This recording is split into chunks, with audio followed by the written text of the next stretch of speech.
Berta zebe v noge. Prepričan je, da mu je copata skrila Julija, a ona tega ne prizna. Zdaj sta sprta. Na osnovni šoli Toneta Čufarja, ki je slovenska filantropija že 7 let podeljuje naziv junaki našega časa, imajo učenci možnost, da medsebojne spore rešujejo z mediacijo. To pomeni, da jim nesporazum s soglasjem staršev pomagajo rešiti vrstniški mediatorji prostovoljci, nad katerimi bdi njihova mentorica. Jaz brez svojih copat ne morem živeti. Nima dokaza sploh, da sem jih jaz vzela. Prišla sta prostovoljno z namenom, da bi rešila ta vajin spor. Najina vloga pri tem je, da ostaneva nevtralna. Da je Tomaž Vito postal mediator, se je moral udeležiti posebnega 2-letnega usposabljanja, na koncu pa opraviti interni izpit. Mediacija je zelo tak miren pa vsem prijazen postopek, da rešimo nek spor, da pa to traja za dolgo časa.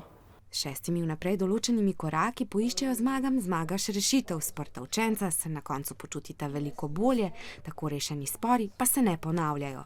Probamo do take rešitve priti, da noben ne bi potegnil tako kratke in da se v bistvu na koncu strinjata z neko rešitvijo oba dva.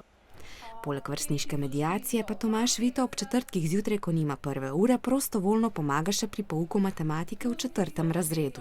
Adrian trenutno rabo pomoč in pač zdaj mu pomagam nasploh tudi tako. Če ima slučajno kako drugo stvar, pa rab narediti, mu tudi tako pomagam.